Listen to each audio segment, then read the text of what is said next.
Tu l'as déjà vécu? Tu rencontres quelqu'un, tout se passe bien, il y a quelque chose entre vous, une tension, une énergie, et puis tu commences à montrer ce que tu ressens. Tu envoies plus de messages, tu es plus disponible, tu fais plus d'efforts, et là, quelque chose change. Elle devient froide, distante, et tu ne comprends pas pourquoi. La psychologie de l'attraction a une réponse claire, et cette réponse va à l'encontre de tout ce qu'on t'a appris. Parce qu'on t'a dit, montre tes sentiments, sois honnête, exprime ce que tu ressens. Mais la réalité psychologique est différente. L'attraction ne fonctionne pas comme l'amitié, elle a ses propres lois, et la première loi est brutale. L'attraction disparaît quand elle n'a plus rien à chercher. Raison numéro 1, tu tues le mystère. L'attraction se nourrit de l'inconnu, de ce qu'on ne sait pas encore, de ce qu'on imagine. Dès que tu montres tout, dès que chaque pensée, chaque sentiment est visible, il n'y a plus rien à découvrir, plus rien à imaginer. La psychologie cognitive appelle ça l'effet de complétude. Le cerveau humain perd l'intérêt pour ce qui est entièrement connu. Le mystère n'est pas une manipulation, c'est simplement laisser de l'espace pour que l'autre puisse te découvrir. Raison numéro 2, tu déséquilibres la dynamique. L'attraction existe dans un espace d'équilibre. Quand une personne donne beaucoup plus que l'autre, la tension disparaît. Imagine une corde tendue entre deux personnes. Si une personne lâche, la corde tombe.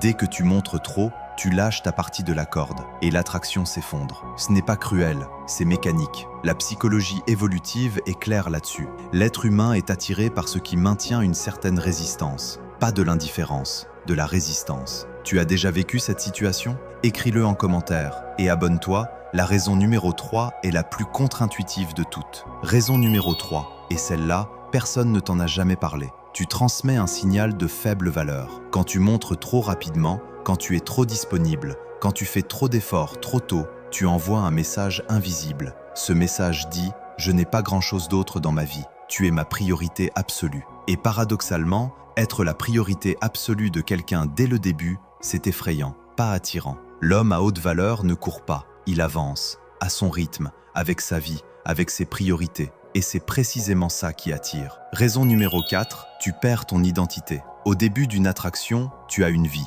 des passions, des projets, des amis. Et progressivement, tout tourne autour d'elle. Tes soirées, tes pensées, ton énergie. Et la personne qui t'attirait au début, c'était toi avec ta vie, ton univers, ta direction. Quand tu perds tout ça, tu perds ce qui attirait. L'attraction ne disparaît pas parce que tu montres. Elle disparaît parce que tu n'es plus la même personne qu'au début. Raison numéro 5, tu crées de la pression. L'attraction a besoin d'espace pour respirer. Quand tu montres trop, quand tu es omniprésent, quand chaque silence est rempli de messages, tu crées une pression invisible. Et sous la pression, les gens fuient. Pas parce qu'ils ne t'aiment pas, mais parce que l'être humain a besoin d'espace pour ressentir. La nostalgie ne peut pas exister si tu es toujours là. Le manque ne peut pas se créer si tu ne laisses jamais de vide. Et sans manque, il n'y a pas d'attraction. Alors voilà la vérité. Ce n'est pas qu'il faut cacher ses sentiments, ce n'est pas qu'il faut jouer un rôle. C'est simplement comprendre que l'attraction a besoin de deux choses, de l'espace et de la valeur. Un homme qui a une vie, qui n'abandonne pas ses priorités, qui laisse de l'espace naturellement,